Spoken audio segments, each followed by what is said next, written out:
So here's my WordPress website menu. Now I'll show you the easiest way to change your menu background color in WordPress.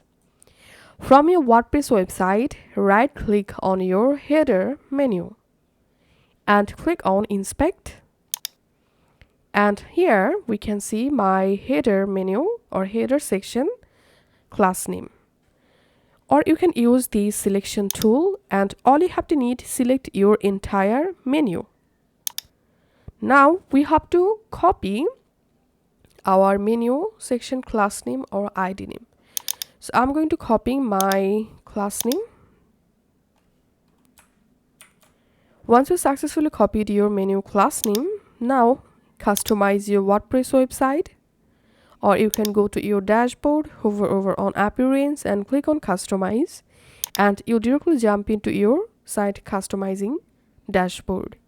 In here you have to click on additional CSS, and now here give a dot and paste your header menu section class name.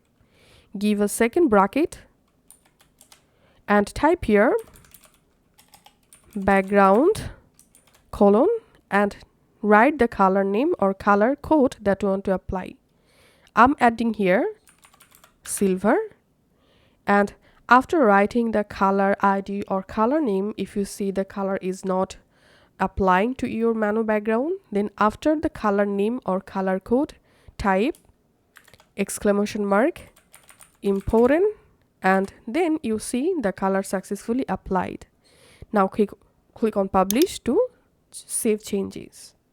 And that's how we can actually change our WordPress website menu background color. Thanks for watching.